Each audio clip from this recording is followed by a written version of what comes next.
우리 읽은 말씀은 레위기에도 기록된 말씀입니다.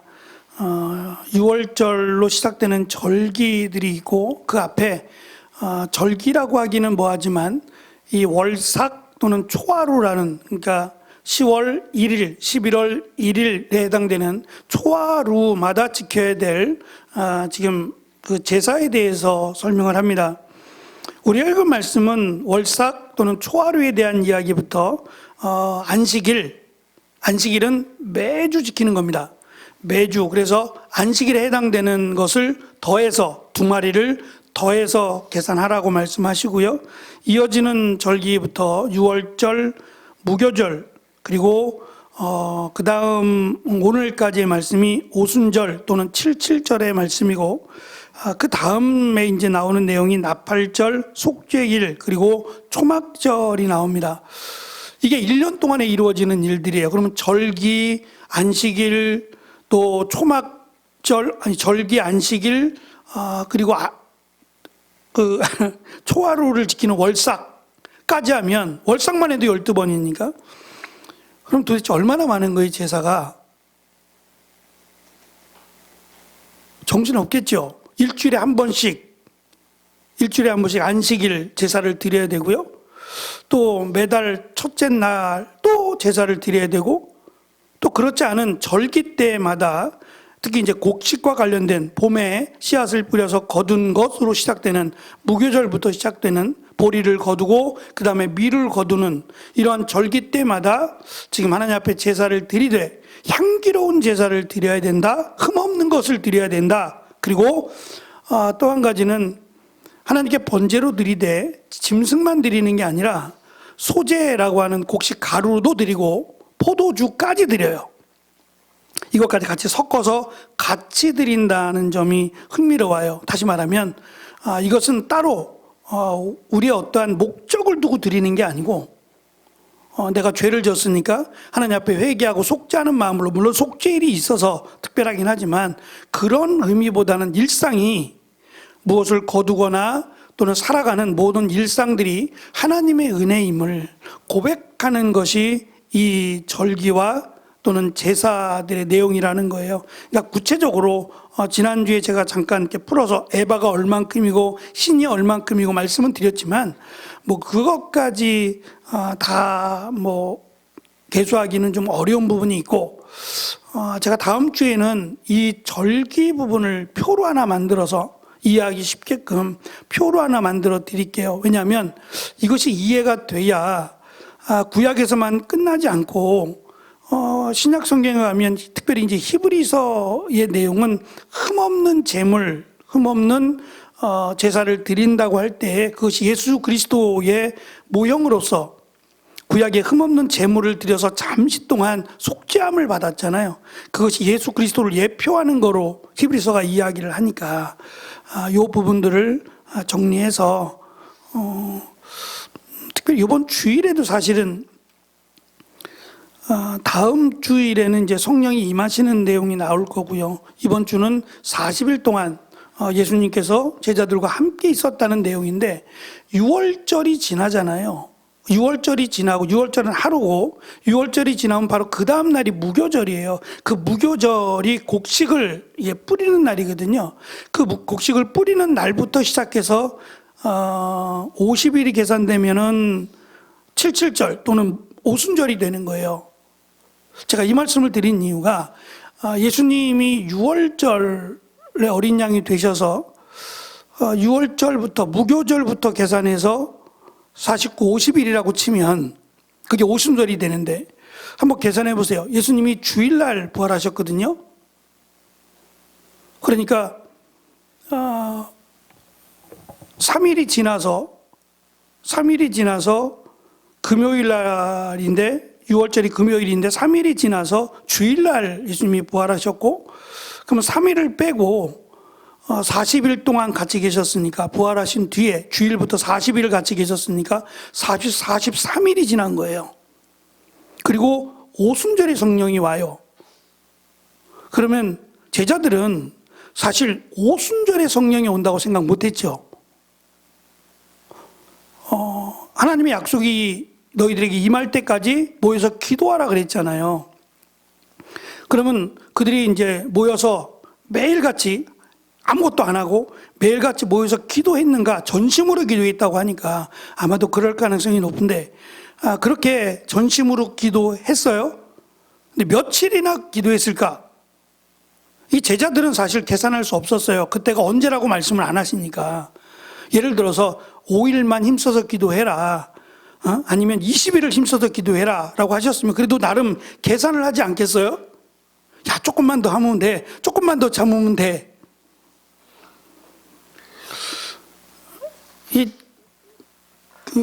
기도원에 가보면 요즘은 이제 기도원에 잘 많이들 안 오시더라고요.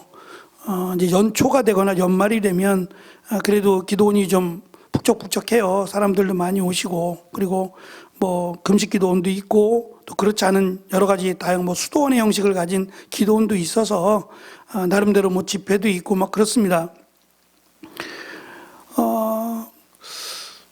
보통 금식하시는 분들은 금식하시는 분들끼리 따로 모아줘요. 물어봐서 금식한다 그러면 금식하시는 분들끼리 따로 모아줘야 또 그것이 좀 유익하지 않겠어요? 금식하지 않는 분들과 같이 있다 보면 아무래도 금식하시는 분들이 힘들잖아요. 그러니까 주로 이제 금식하시는 분들끼리 같이 이렇게 모아주는데, 그래도 이렇게 같이 만나서 뭐 점심때가 되면 사람들 두런두런 나와서 있고 하니까 이야기를 좀 나누다 보면 보통 뭐 길게 하시는 분도 있고 그렇지 않고 뭐 짧게 뭐 2, 3일 정도 금식하시거나 뭐 어떤 분은 일주일 금식하시거나 다양해요. 정해진 건 아니니까 자기 나름대로 정해서 난 요번에 이렇게 할 거야 라고 준비하고 오세요. 근데 이야기를 이렇게 나누다 보면 며칠 하시는 분, 2, 3일 하시는 분과 좀 더 길게 하시는 분과 분명히 달라요. 이게 2, 3일 하시는 분은 벌써 마음이 풀려 있어요. 곧 나간다 이거죠. 곧 끝난다는 생각에 뭐 이야기도 나누다 보면 난 내려가서 뭐 먹을 거야부터 시작해서 마음이 좀 풀려 있는 모습을 봐요. 그런데 아직 많이 남으신 분들, 20일, 30일 남으신 분들은 벌써부터 그러면 큰일 나잖아요. 그러니까 뭐 벌써 그 모습이나 이런 뭐 자세가 확실히 다르다는 걸 느껴요. 어찌됐든 간에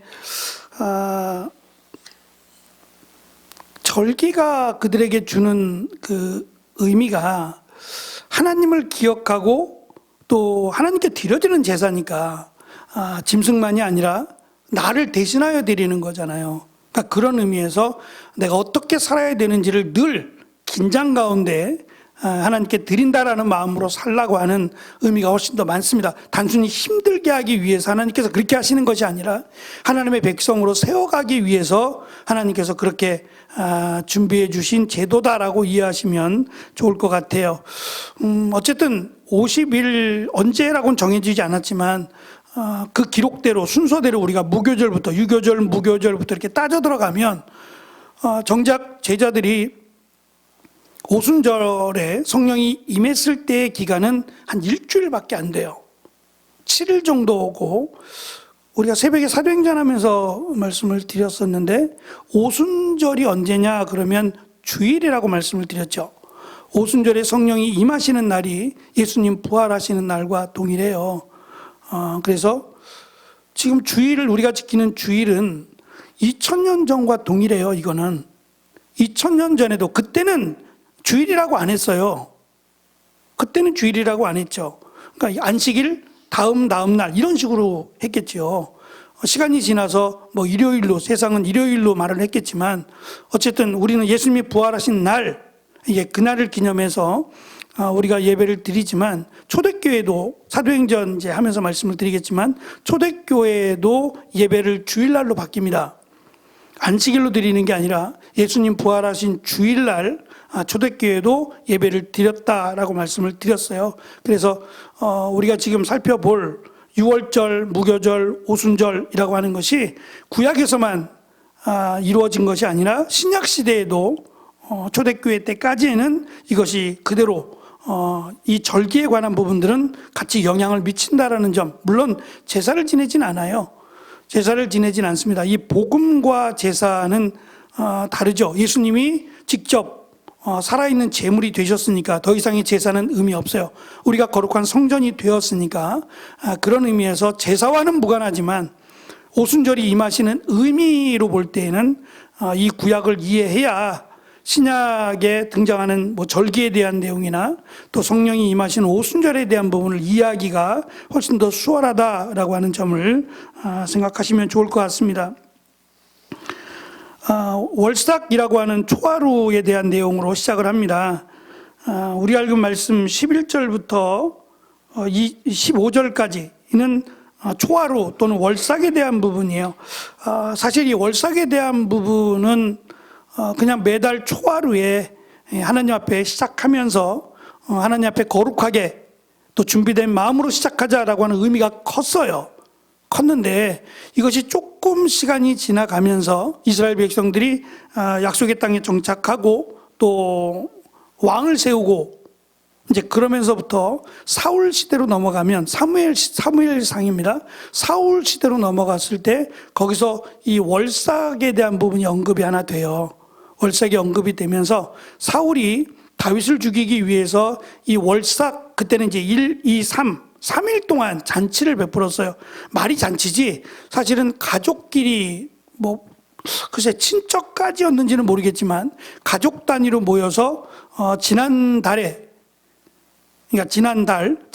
해묵은 감정들이라고 해야 될 거예요. 서로 불편하고 오해가 되었던 부분들을 풀고 가는 거예요.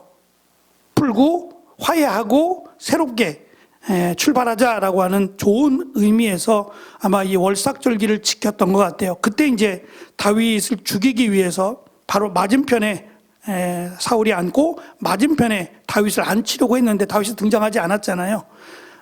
다윗은 알고 있었고 자기를 죽일 거다라는 걸 알고 있어서 숨어 있었죠.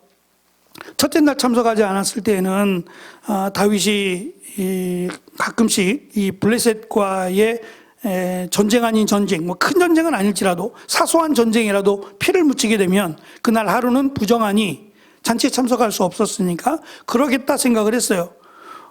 둘째 날도 참석을 안 했을 때 사울이 물어보죠. 요나단에게 물어봤더니 집안에 일이 생겨서 간다 그러길래 잘 갔다 오라고 해서 이것저것 해서 싸서 보냈다고 그랬더니 오히려 화를 내잖아요. 잘했다 그래야 되는데 화를 내는 이유는 죽여야 되는데 이 죽일 기회를 요나단이 차버렸다는 거예요. 요나단에게 창을 던지잖아요. 죽이려고 정말 그랬는지는 모르겠지만 자식한테 창을 던지는 사울을 보게 됩니다. 어쨌든 그때가 월삭에 대한 부분으로 초하루인데 보통 그때는 3일 정도의 이런 시간을 가졌다는 거예요.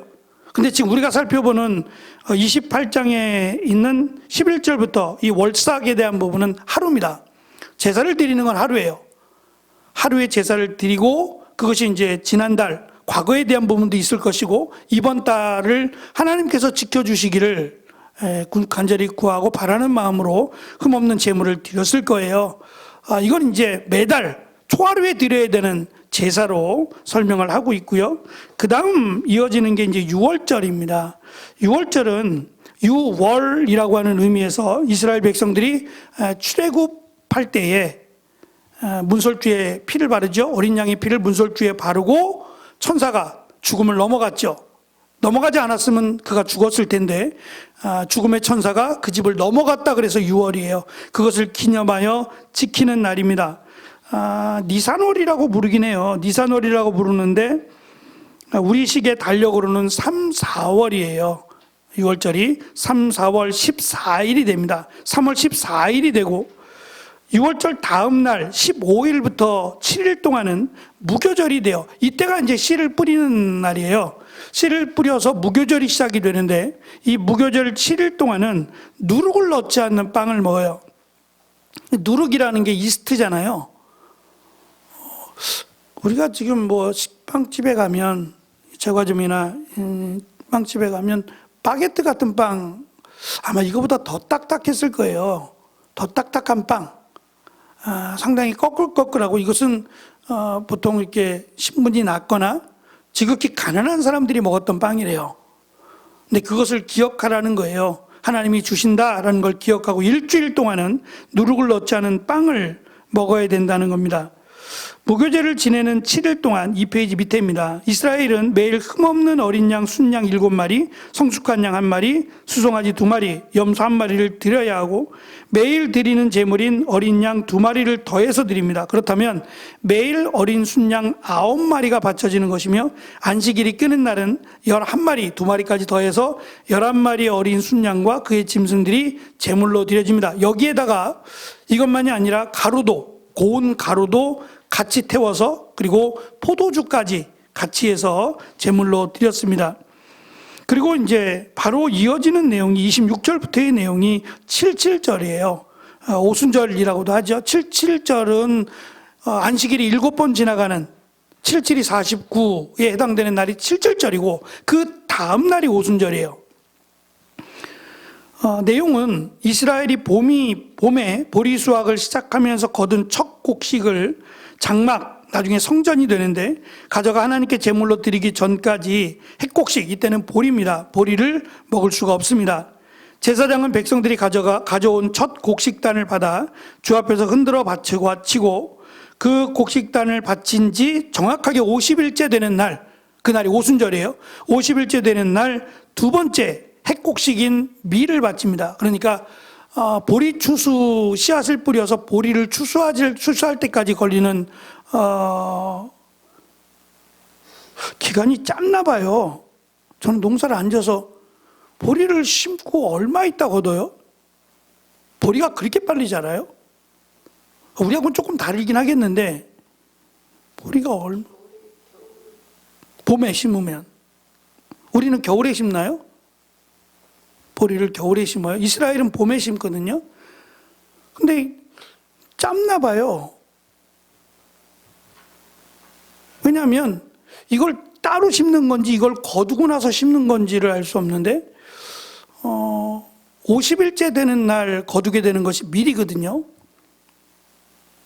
그리고 무교절 때에 시작을 하고 심고, 지금 정확하게 날짜가 안 나와서 먼저 거두게 되는 게 이제 보리 수확이에요. 보리 수확을 거두고 나서 밀 수확을 하고 밀을 바쳤을 때, 그때부터 이제 오순절이에요. 오순절부터 이 누룩을 넣은 빵을 먹기 시작합니다. 그래서 그들에게는 그냥 단순히 생각해도 까끌까끌한 보리빵, 딱딱한 보리빵을 먹다가 이제 기대가 되잖아요. 며칠만 지나면 부드러운 맛있는 빵을 먹는다라고 하는 것을 기대하게 돼요. 그래서 그것이 이제 결국 이스라엘 백성들에게는 빵과의 문제가 아니라 새로운 시대, 옛것이 지나가고 새것이 온다라는 개념에서의 오순절이 중요합니다. 그러니까 새로운 시대가 시작되었음이 오순절을 상징하는 거예요. 그래서 오순절에 성령이 임했다라고 하는 것은 새로운 시대가 시작됐다는 거예요. 뭐 어떤 이들은 성령 시대라고 이야기도 하더라고요. 근데 또 그렇게 말하기는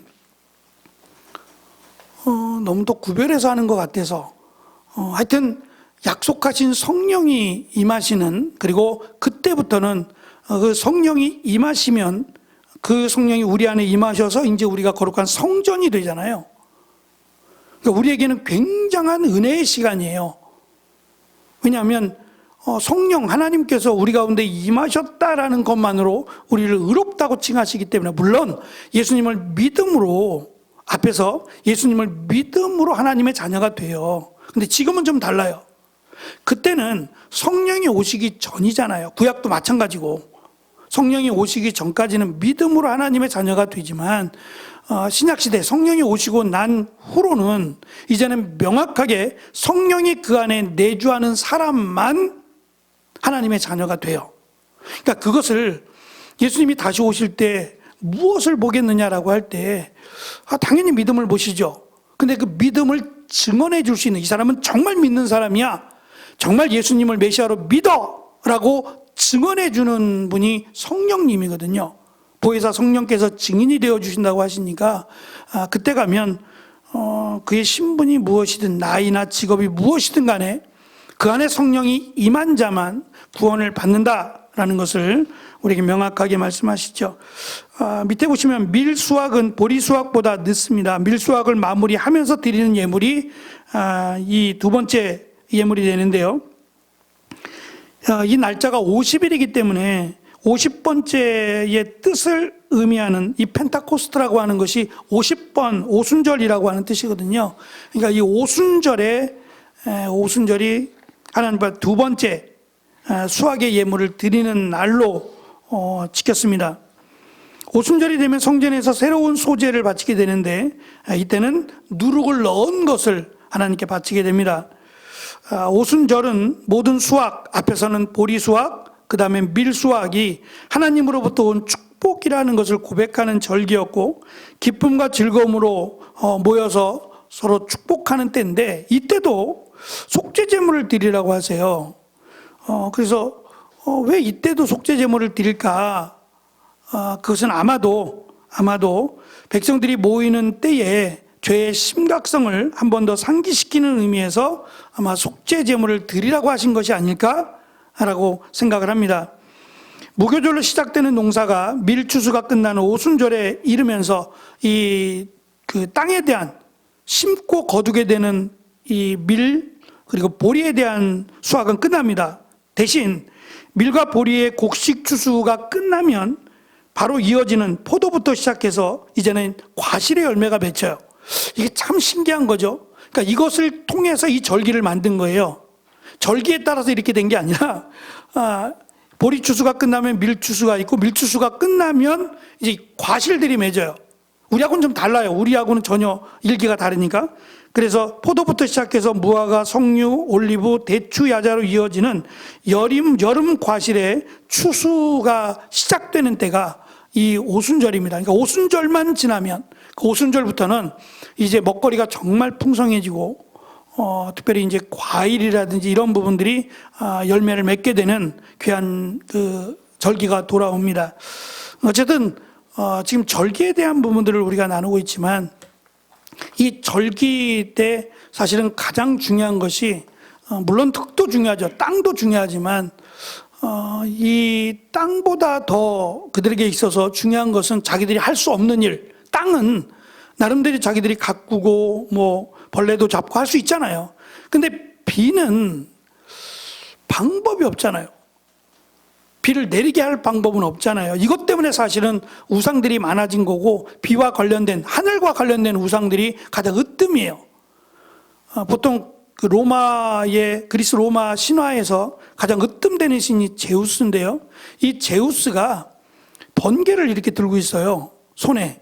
번개 모양을 이렇게 들고 있거든요. 그러니까 다시 말하면 하늘을 주관한다는 거예요. 하늘에 번개를 치게 하고, 구름을 몰고, 비를 내리게 하고, 이것들이 제우스, 그래서 가장 강력한 힘, 신들 중에 으뜸인 신이 하늘을 다스리는 신이에요. 그래서 이 하늘의 신인 제우스가 이 번개를 들고 있는 것처럼 하나님께서 비를 허락하시면 그것은 뭐 비만이 아니죠. 따뜻한 햇볕도 내려주시고, 그렇게만 하면 풍성한 열매를 맺게 되죠. 먹는 것 전혀 문제가 없죠. 지금 같은 삶이 아니니까. 그때는 농업 위주의 삶이었으니까, 공업화되지 않았으니까 먹고 사는 문제는 크게 어려움이 없었다라는 점. 물론 갈릴리 호수에서 물고기를 잡아서 먹기도 하지만, 일단 그들이 농사를 짓는 사람들이 대부분이었어요. 처음에는 이스라엘 백성들은 다 농사꾼이었어요. 양치는 사람들이 아니라 다 농사하는 사람들이었다라는 점을 기억한다면, 하나님께서 때에 따라 뭐 이른 비와 늦은 비를 내리시지만 비를 내려주시고 따뜻한 햇볕을 비춰주시면 열매를 맺어요. 그러니까 이 모든 것이, 곡식뿐만 아니라 과실까지, 이 모든 것이 하나님이 허락하시는 은혜다라는 것을 절기에 담았어요. 절기에 담아서 그때마다 풍성한 열매와 더불어 절기 때마다 하나님께 감사하고, 또 하나님께서 이 곡식을 지켜주신 것처럼 우리를 지켜주시고 우리의 생명을 보호해 주시기를 그렇게 간절히 원하며 제사를 드렸다라는 내용이 우리가 지금 살펴보고 있는 절기에 대한 부분입니다. 다음 주까지 이 절기에 대한 부분을 마무리하려고 합니다. 좀 길긴 한데 어쨌든 절기에 대한 부분들을 마무리하면서 제가 표로 간략하게 만들어서 신약과의 관계도 조금 더 설명을 드리려고 합니다. 그러면 우리가 뭐 얼마까지 몇 분의 몇을 바치고 곡식이 몇, 그것까지는 아니더라도 이 절기들이 예수님 당시 신약에 어떻게 연결이 되어 왔는지까지 살펴보려고 합니다. 어쨌든 어려운 부분이 없지 않아 있습니다. 지금은 행해지지 않기 때문에 사실은 성경의 내용만 가지고 이해해야 되니까 어렵습니다만은 중요한 것은 우리의 절기들과 달라요. 일기가 다르니까 당연히 다른데 그때 풍성한 열매를 맺게 하시는 것이 하나님이시다라고 하는 고백이 이 절기와 특별히 월삭 그리고 안식일 개념입니다.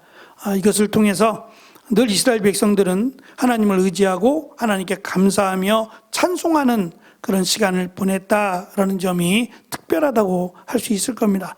우리의 반복되는 일상 속에서 우리가 이렇게 절기를 지키거나 하진 않습니다. 지금은 예수님께서 부활하신 부활절, 그리고 성탄절, 추수감사절 요 정도만 우리가 지키잖아요. 그러니까 사실은 작죠. 감사에 대한 부분이 너무 작죠. 그러니까 우리가 일상 속에서 늘 하나님께 감사할 수 있고 또 나를 지켜주시는 그 하나님께 감사할 수 있는 우리의 신앙이 되었으면 좋겠습니다.